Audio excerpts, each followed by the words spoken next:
Hello and welcome to SPMIS Academy. Today we'll analyze important newspaper articles of 14th September 2023. Please note you can download the PDF version of today's newspaper analysis by clicking the link given in the comment section. This is the list of the topics that we will be covering from today's newspaper. And the first article is about 75 years of Operation Polo. This topic is important from our syllabus GS Paper 1 Post Independence History point of view. तो सबसे पहले थोड़ा background समझ लेते हैं, फिर current context पे आएंगे। देखिए, this article relates to Hyderabad princely state. तो Hyderabad princely state was one of the largest princely state in India before independence. It was ruled by Nizams. तो निजाम्स ने, वैसे तो यहाँ पे इंडिपेंडेंट ऑटोनोमस रूल था निजाम्स का, but Nizams had accepted paramountcy of British rule.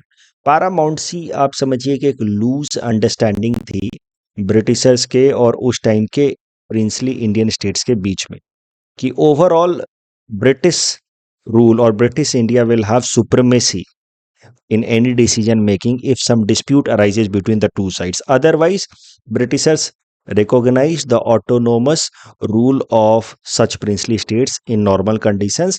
But overall, in general, if some dispute arises, it is the British India that will prevail. तो ये था concept of policy of paramountcy. इसको Lord Hastings ने start किया था, was governor general of India from 1813 to 1823। और इसके हिसाब से, जैसा कि मैंने आपको बताया, the company, British East India company, claimed that its authority was paramount और supreme, hence its power was greater than that of Indian princely states. यानी कि नॉर्मल टाइम में आप रूल कीजिए, आप सब लोग इंडिपेंडेंट हैं, ऑटोनोमस हैं, लेकिन अगर कोई डिफरेंसेज आते हैं then the decisions of British East India company will prevail. And Nizams who were ruling Hyderabad, they had accepted the British paramountcy. फिर हमारा देश आज़ाद हुआ 1947 में, as per act coming from British parliament, जिसका नाम था इंडियन इंडिपेंडेंस एक्ट ऑफ 1947। तो इसमें जो बात लिखी थी वो सबसे इंपॉर्टेंट ये थी कि the newly created dominions of India and Pakistan होंगे। उसके अलावा द प्रिंसली स्टेट्स, जो भी उस टाइम के जो इंडिपेंडेंट प्रिंसली स्टेट्स थे, they had freedom to join either dominion of India और डोमिनियन ऑफ पाकिस्तान और रिमेन इंडिपेंडेंट। यानी कि प्रिंसली स्टेट्स इंडिपेंडेंट रहना भी चूज कर सकते थे। ये जो तीसरा ऑप्शन है, that princely states could remain independent, इसी ऑप्शन को चूज किया जूनागढ़ ने, कश्मीर ने और हैदराबाद ने। और भी कुछ थे छोटे मोटे, लेकिन over a period of time they joined India, most of them. But ये तीनों को इंडिया के साथ मर्जर कराने में काफ़ी सारी प्रॉब्लम्स हुई। और कश्मीर की हिस्ट्री तो आप जानते ही हैं, कैसे राजा हरि सिंह बाद में आए जब पाकिस्तान ने उनके ऊपर अटैक किया। तो अक्टूबर में वो आए और फिर इंडिया के साथ इंस्ट्रूमेंट ऑफ एक्सेशन साइन किया उन्होंने, and that is how Kashmir became part of India. तो वो तो हम लोग देख चुके हैं, फ्यू डेज अगो हमने कवर किया था। यहाँ पे हैदराबाद के बारे में ज़रा समझते हैं। देखिए, हैदराबाद बिल्कुल डेक्कन में सेंट्रल रीजन में है, और Hyderabad under Nizams decided to remain independent. So that could have created a logistical challenge for India. हमारे देश के बीचों बीच में एक independent state could have created more problems. और पाकिस्तान तो ये चाहता ही था स्टार्टिंग से कि इंडिया को एक नहीं तो दूसरे तरीके से प्रॉब्लम क्रिएट किया जाए। पाकिस्तान तो अननेचुरल तरीके से बन ही चुका था, West Pakistan and East Pakistan, दोनों के बीच में इतना सारा डिफरेंस, जिस कारण से उनको लॉजिस्टिकल चैलेंज होने वाले थे। Pakistan wanted to create similar challenges for India also. तो Pakistan started to support the Nizams in order to ensure that they remain independent and not join India. तो पाकिस्तान ने अपने यहाँ से आर्म्स, एम्यूनेशंस, फंडिंग का सपोर्ट देना शुरू किया निजाम्स को। निजाम्स ने अपनी इंडिपेंडेंस या ऑटोनॉमी को मेंटेन करने के लिए प्राइवेट मिलिशिया फोर्स भी उन्होंने डेवलप किया, उन्होंने रीइंफोर्स किया। प्राइवेट मिलिशिया फोर्स का नाम था राजाकार्स। तो इस तरीके से निजाम्स वेयर प्लानिंग और trying their best to remain independent even after independence of India in 1947. Local लोग चाहते थे कि हैदराबाद का मर्जर हो जाए इंडिया के साथ। लोकल लोग जब भी प्रोटेस्ट करते थे, निजाम्स के जो प्राइवेट मिलिशिया फोर्सेस थे, Razakars, they would suppress, beat local people on their demand. तो बहुत सारे एट्रोसिटीज चल रहे थे on the local population.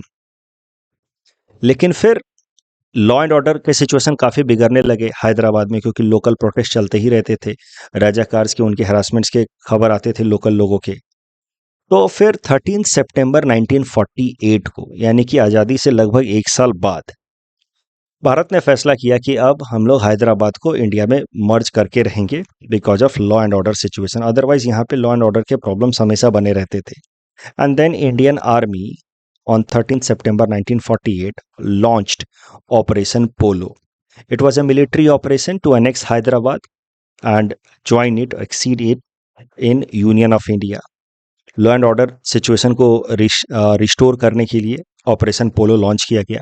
Of course Indian army के लिए कोई ये मुश्किल काम था नहीं, ये राजाकार्स को उनके रेजिस्टेंस का बस का बात था नहीं। And that is how within 4 days, by 17 September 1948, Indian Army took control of entire Hyderabad state. And this is how Operation Polo was concluded in a successful manner. आज न्यूज़पेपर आर्टिकल में इसके बारे में जिक्र इसलिए हो रही है क्योंकि ऑपरेशन पोलो के स्टार्ट हुए 75 ईयर्स पूरे हो गए। It was started in 1948। आज 14 सितंबर 2023 operation polo has completed 75 years, मतलब 75 years of accession of Hyderabad to India is also completed. यही बातें यहाँ लिखी हैं। Hyderabad ruled by Nizams, accepted British paramountcy, that is supremacy, like Kashmir and Junagadh. Hyderabad also decided to remain separate state after India's independence. Pakistan was supporting Nizam to maintain their independence autonomy, and Nizams had maintained private militia force Rajakars. But on 13 September 1948, Indian Army launched Operation Polo and annexed Hyderabad. इस topic के basis पे films practice question हमने आपको दे रखा है। Please attempt this question and you can submit the answer in the comment section. और the next article is about 6 years of privacy judgment of the supreme court. This article is very good. इसमें supreme court के कई सारे important judgments को discuss किया गया है। तो वैसे तो ये कोई करंट अफेयर्स का इशू नहीं है, ये टर्म इसको कवर करेंगे जिसकी मदद से हमें सुप्रीम कोर्ट के कई इंपॉर्टेंट जजमेंट्स के बारे में पता चलेगा। आप जानते भी होंगे पहले से, उनको हम लोग यहाँ रिवाइज करेंगे। This topic is important for my syllabus GS paper 2 Indian polity point of view. तो this article is related with article 21 of the Indian constitution. तो आर्टिकल 21 हमारे संविधान का क्या कहता है? No person should be deprived of life और personal liberty except according to procedure by law. ऐसा लिखा है आर्टिकल 21 में। शॉर्ट में हम लोग आर्टिकल 21 को कहते हैं right to life and liberty. तो एक जो सबसे इंपॉर्टेंट बात ध्यान देने वाली है कि article 21 guarantees right to life against states action, not against private individual. मतलब हमें सरकार, स्टेट बेवजह का हमारे सिटीजन्स को बेवजह का अरेस्ट नहीं कर सकती या बेवजह का ऐसे फांसी की सजा नहीं सुना सकती। मतलब कि we have got protection against states action, that state can not take our life away और can not take our personal liberty away. मतलब हमें जेल वगैरह नहीं भेज सकती without procedure by law.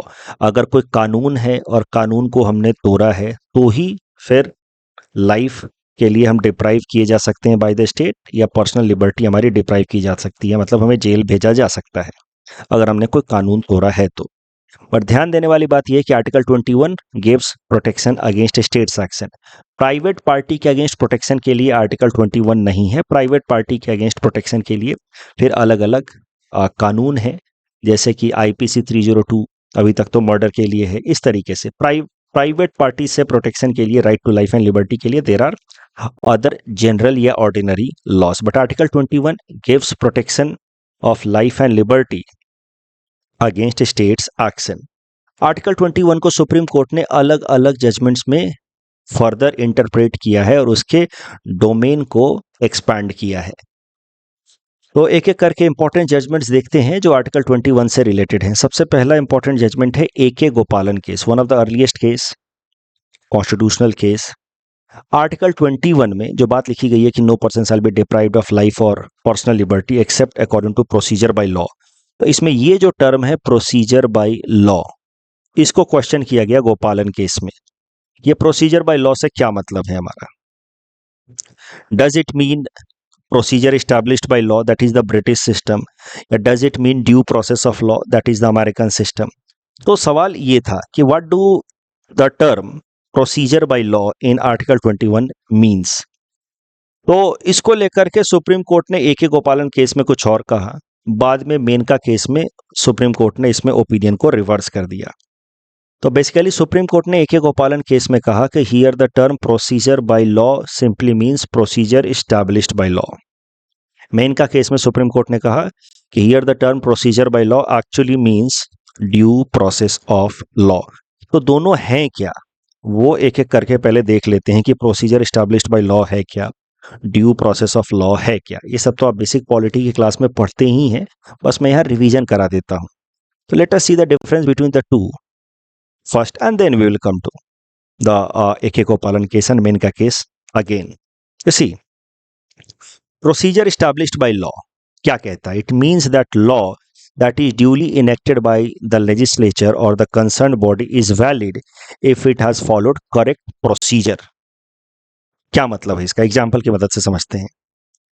Procedure established by law, मान लीजिए कि ये लेजिस्लेटिव बॉडी है हमारी पार्लियामेंट, लेजिस्लेचर ने एक कानून बनाया। कानून कुछ ऐसा है कि ट्रैफिक सिग्नल को वायलेट करने वाले को फांसी की सजा दी जाएगी, कि अगर तुमने ट्रैफिक सिग्नल तोड़ा है तो तुमको फांसी की सजा दी जाएगी। तो अब क्या होगा? कानून है, पुलिस वाले ने एक इंसान को पकड़ा ट्रैफिक सिग्नल को वायलेट करते हुए। पुलिस वाले इस इंसान को लेकर के जाएंगे जुडिशरी के सामने, बोलेंगे सर ये आदमी ट्रैफिक सिग्नल को ब्रेक किया है, इसने उसके रूल्स ब्रेक किए हैं और हमारे पास इसको लेकर के एविडेंस भी है, और उन्होंने साबित कर दिया कोर्ट के अंदर कि this man has violated traffic norms. तो जुडिशरी बोलेगी अच्छा ठीक है, कानून है कि ट्रैफिक नॉर्म को तोड़ने पे फांसी की सजा दी जाएगी। जुडिशरी बोलेगी इस हिसाब से इस इंसान को फांसी की सजा दे दी जानी चाहिए, and this is how this person will be punished. That is procedure established by law concept. मुद्दा यह है कि procedure established by law system में जुडिशियरी के पास बहुत ज्यादा पावर नहीं है। जुडिशरी को चुपचाप से बस हर एक केस में ये देखना है कि जो इंसान है उसने कानून तोड़ा है कि नहीं तोड़ा है। जुडिशरी को ये देखना है कि कानून जो है वो जो वेल डिफाइंड प्रोसीजर है एज पर द कॉन्स्टिट्यूशन इस हिसाब से बना है कि नहीं बना है। But the judiciary can not question the content of the law, कि कंटेंट अनफेयर है, मीनिंगलेस है, आर्बिट्ररी है। आप ऐसे ट्रैफिक सिग्नल तोड़ने के लिए फांसी की सजा थोड़ी दे सकते हैं। ऐसे पावर जुडिशरी के पास नहीं है in the system procedure established by law.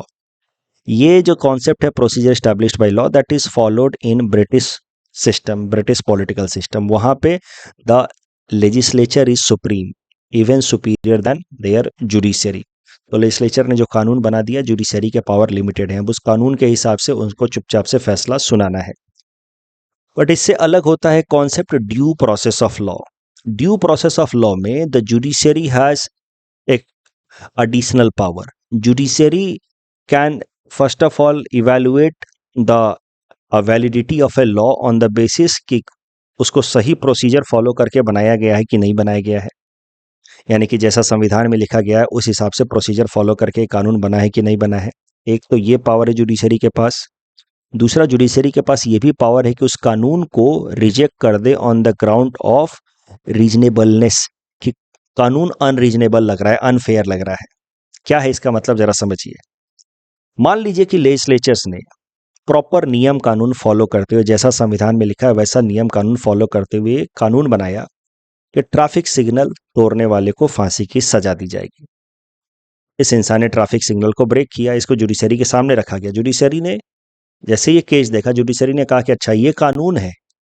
Judiciary ने पहले इस कानून को चेक किया, इवैल्यूएट किया फ्रॉम द पर्सपेक्टिव कि सही प्रोसीजर फॉलो करके बनाया गया है कि नहीं बनाया गया है। जुडिशरी ने कहा ठीक है, सही प्रोसीजर फॉलो करके तो बनाया है, बट ये कानून अपने आप में अनफेयर है, अनरीजनेबल है, and judiciary may reject this law despite the fact that this law has been made by the legislature by following the right procedure।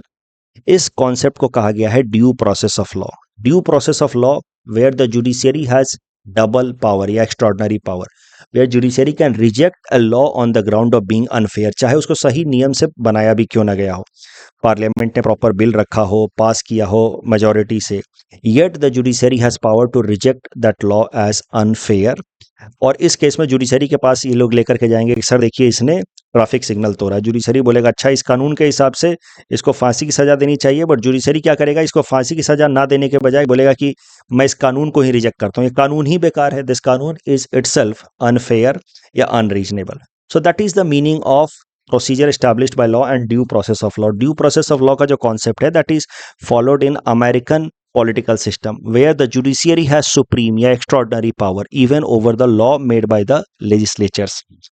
So due process of law में it not only checks if there is a law to deprive the life and personal liberty of a person, it also sees if the law is fair, just, not arbitrary. तो AK Gopalan case में सवाल उठा कि ये procedure by law का क्या मतलब है, does it mean procedure established by law. उस केस में जुडिशरी ने कहा कि yes it means procedure established by law, यानी कि जुडिशरी ने British understanding of procedure established by law को एक्सेप्ट किया।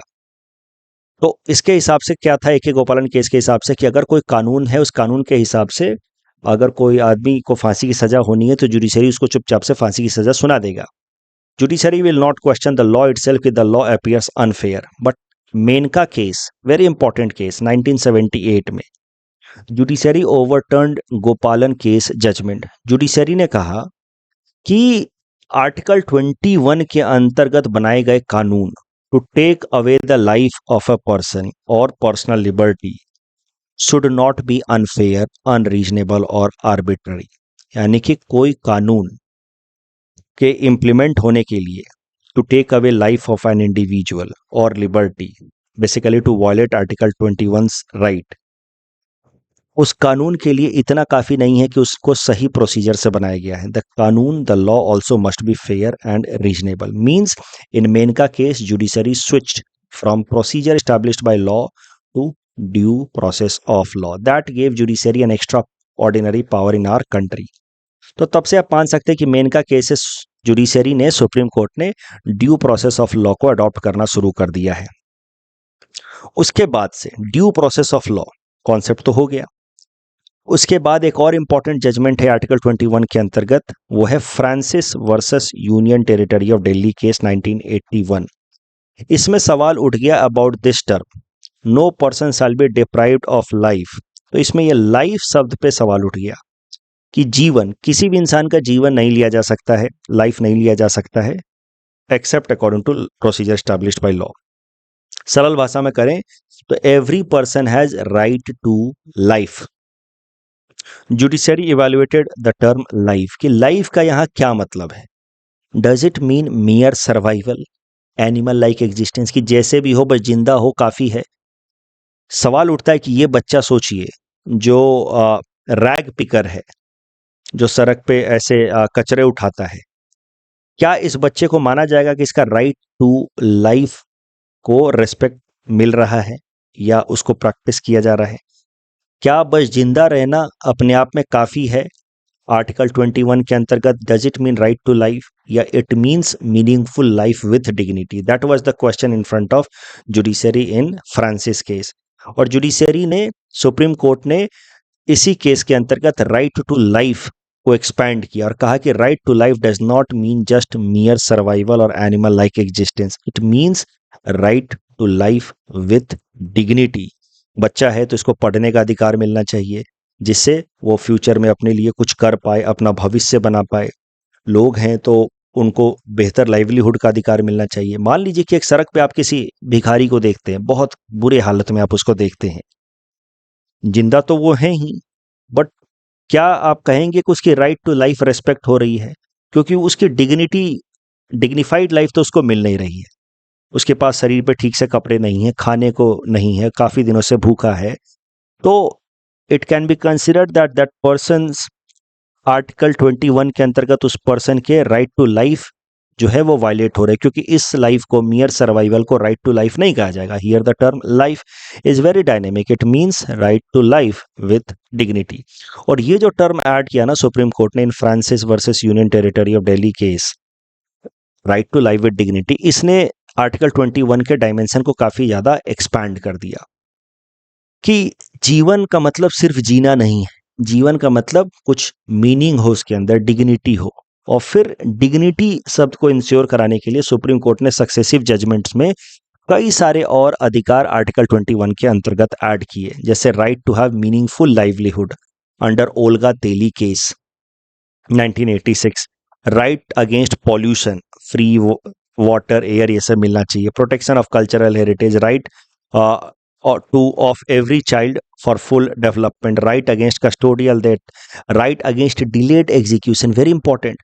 तो कभी कभार कुछ लोगों को फांसी की सजा सुना दी जाती है, फिर काफी लंबे समय तक फांसी दी नहीं जाती है, तो फिर वो लोग मूव करते हैं सुप्रीम कोर्ट में रिव्यू पिटीशन लेकर के on the ground that there article 21 के अंतर्गत प्रोवाइड हुए राइट वायलेट हो रहे हैं, कि उनको फांसी की सजा सुना करके फांसी नहीं दी गई काफी लंबे समय से, तो उनकी डिग्निटी हैम्पर हुई, लंबे समय तक वो इस डर में जी रहे हैं कब फांसी होगी कब फांसी होगी, तो their dignity is being violated, that right to life with dignity article 21 के अंतर्गत जो उनको मिला है दैट इज गेटिंग वायलेटेड। उस केस पे भी कई दफा लोगों को फांसी की सजा से बचाया गया है। Right to go abroad, right to shelter, all such rights have been added under the ambit of Article 21 by Supreme Court because of the term dignity. All such rights are important for having dignified life. Or most importantly, right to privacy that was added as Article 21 or under Article 21 in K.S. Puttaswamy judgment 2017. तो right to privacy अपने आप में एक monumental judgement था। KS Puttaswamy judgement जो 2017 में था, right to privacy, ये अपने आप में एक इंपॉर्टेंट जजमेंट था, क्योंकि इसका इस्तेमाल करके फिर सुप्रीम कोर्ट ने और कई सारे जजमेंट्स दिए हैं। तो ध्यान दीजिए, फ्रांसिस केस में सुप्रीम कोर्ट ने कहा कि right to life includes right to life with dignity. Dignity शब्द जरूरी है, डिग्निटी जरूरी है, और डिग्निटी इंश्योर कराने के लिए सुप्रीम कोर्ट ने कहा कि प्राइवेसी जरूरी है।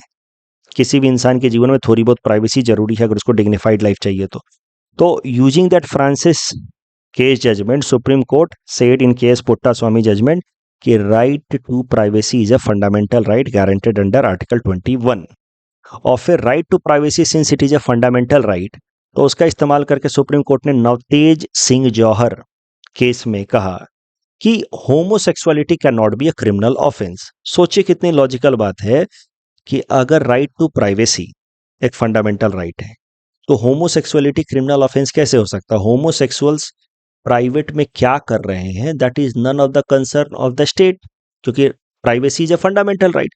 तो लॉजिकली पुट्टास्वामी जजमेंट के बाद नवतेज सिंह जौहर केस में सुप्रीम कोर्ट को मानना ही था कि homosexuality can no longer be considered as a criminal offence.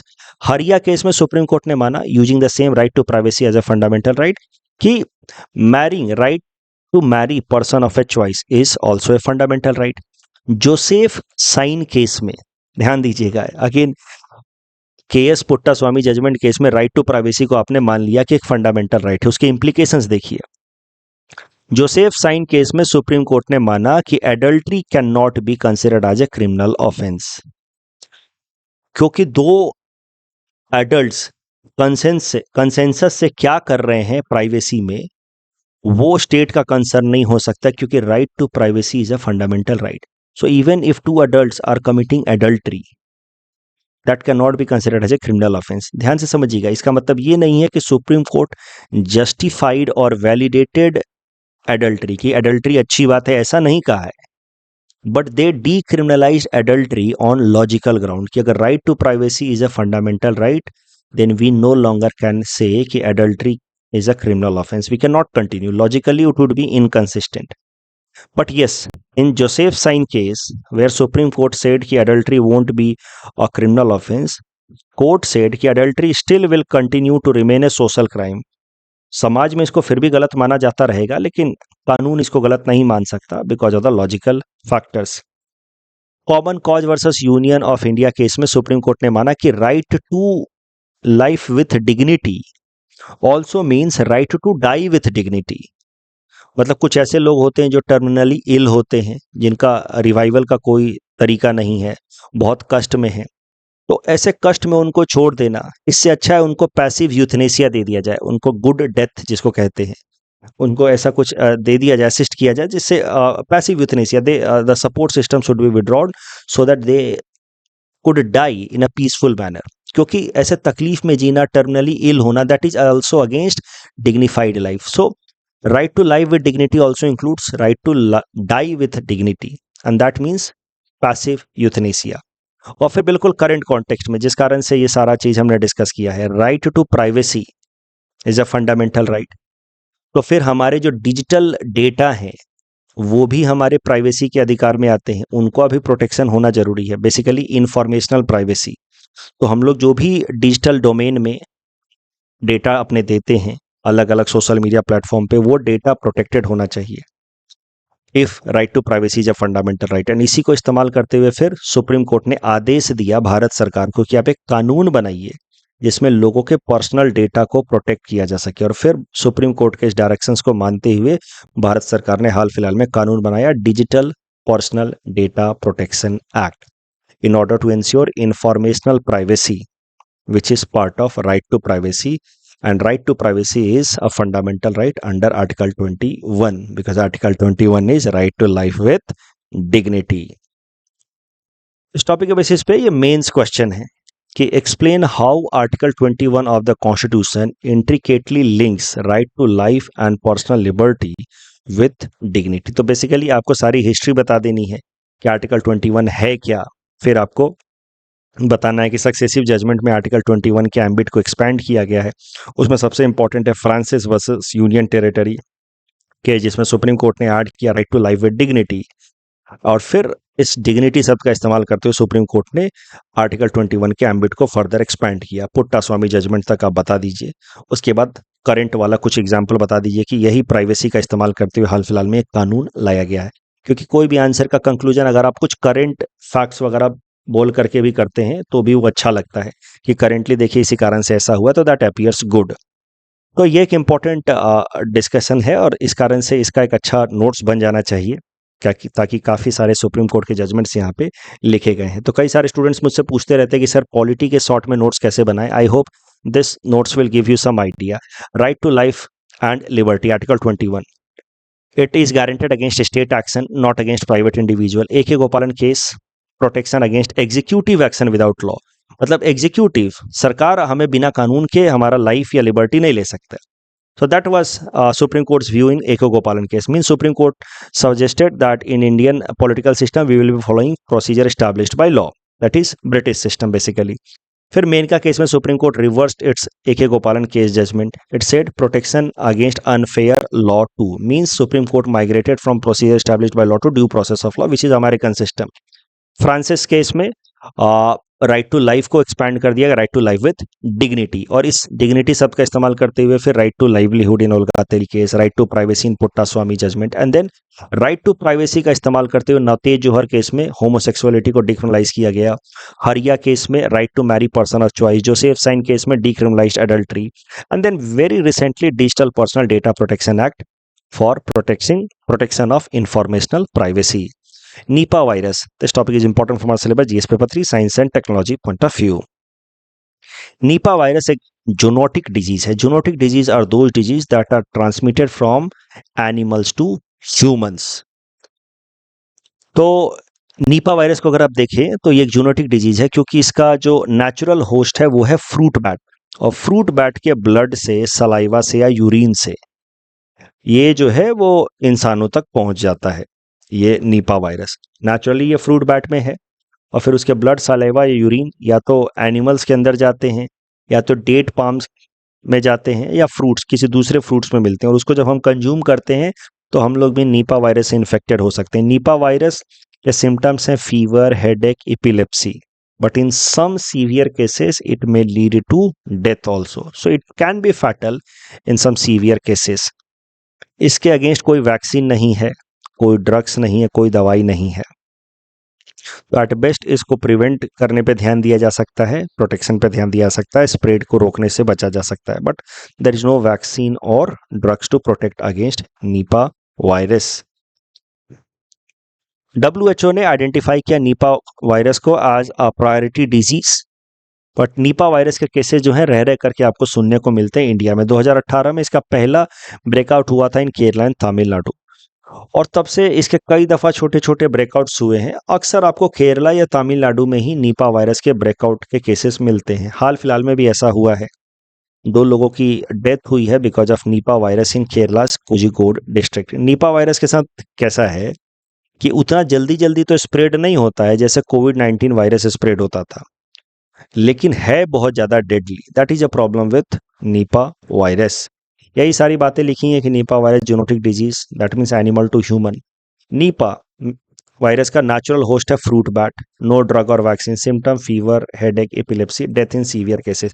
ये जो प्रश्न आप देख रहे हैं जूनोसिस, ये सवाल आया था एपीएससी प्रीलिम्स, जो इस बार एपीएससी प्रीलिम्स हुआ था 26 मार्च को, उसमें ये प्रश्न आया था। मुद्दा यह है कि देखिए, Nipah virus is in current affairs, but इसी करंट अफेयर्स के दौरान हमने टर्म देखा जूनोटिक डिजीज और सवाल उन्होंने इसी से ऐसा कुछ पूछ लिया। तो मतलब आप करंट अफेयर्स पढ़ते रहिए, अलग अलग चीजें पढ़ते रहिए, यू नेवर नो कहां से कैसा सवाल आ जाए। The next article is about genetic engineering to control mosquito population. This topic is important from our syllabus GS paper 3 science and technology point of view. क्या है न्यूज, वो जरा समझते हैं। देखिए, ऑक्सीटेक नाम की एक यूके बेस्ड कंपनी है, उसने एक जेनेटिक मॉडिफिकेशन का तरीका निकाल लिया है मॉस्किटोज का। उसमें वो क्या कर सकते हैं कि मॉस्किटोज को ऐसे वो जेनेटिकली मॉडिफाई कर सकते हैं, ऑक्सीटेक कंपनी, कि ये जो जेनेटिकली मॉडिफाइड मॉस्किटोज हैं, when they breed with wild female mosquitoes, तो जो उनके ऑफ स्प्रिंग्स होंगे, अगर वो मेल है तो वो सरवाइव कर जाएगा, फीमेल है तो सरवाइव नहीं करेगी। इस तरीके से इसको जेनेटिकली मॉडिफाई किया गया है। रिप्रोडक्शन के बाद जो ऑफ स्प्रिंग्स हैं वो मेल सरवाइव करेगा बट फीमेल सरवाइव नहीं करेगी। अब सोचिए इसका नतीजा क्या होगा। ऑक्सीटेक मेल छोड़ दिए गए, ठीक है, एनवायरमेंट में। Over a period of time they will breed with wild female mosquitoes, but the offsprings, female offsprings will die, only male offsprings will survive। तो over a period of time सिर्फ ज़्यादा mail mosquitoes रह जाएंगे और सिर्फ mail mosquitoes रह जाएंगे, तो naturally over a period of time they will also die, and this is how the population of mosquitoes will decline। And this experiment has been very successful in some of the cities of UK। तो ये जो ऑक्सीटेक mail genetically modified mosquito है, इसका technical नाम है OX5034। और इस OX5034 को जिन जिन शहरों में रिलीज किया गया है, वहां पे the incidences of dengue, malaria, chikungunya have come down to a great number. 90% तक कई सारे जगहों पे रिडक्शन देखा जा रहा है इन सच डिजीजेस। लेकिन ऑफ कोर्स शॉर्ट रन में तो फायदा है, लॉन्ग रन में क्या क्या इन्वायरमेंटल नुकसान होगा दैट नो वन नोस। ये मच्छरों का भी इकोसिस्टम में कोई ना कोई रोल तो होगा ही। When the population of this mosquitoes will decline to such a great extent that may have some negative impact on overall ecosystem और environment, that is yet to be seen। कल ही हमने देखा कि जेनेटिकली मॉडिफाइड क्रॉप्स को हमने introduce तो कर दिया, स्टार्टिंग में तो बीटी कॉटन से काफी फायदा हुआ, बट लॉन्ग रन में there are some negative challenge being seen, जब पिंक बॉलवर्म ने अपना रेजिस्टेंस डेवलप कर लिया against GM BT crop also. तो सिमिलरली इस केस में भी क्या लॉन्ग रन में इंपैक्ट होगा that is yet to be seen, लेकिन शॉर्ट रन में तो काफी सारे फायदे हैं। ये जो ऑक्सीटेक मॉस्किटो है, it is breeding with female mosquitoes and then the male offsprings are surviving, female offsprings are dying. So long run में only male and male mosquitoes will survive and that will lead to overall decline of the mosquito population. इस topic के basis पे ये prelims practice question हमने आपको दे रखा है। Please attempt this question and you can submit the answer in the comment section. यही सारी बातें यहाँ लिखी गई हैं और कल जो हमने आपको प्रैक्टिस क्वेश्चन दिया था उसका आंसर देख लेते हैं। The statement which are true global minimum tax से रिलेटेड, पहला स्टेटमेंट तो सही लेकिन दूसरा गलत है because it was accepted at G7। So पहला सही है, दूसरा गलत है, answer would be A. And Shankar Dev ji से रिलेटेड ये जो बुक है that was written by professor Maheshwar Neog. That's all from our side for today. Thanks for watching.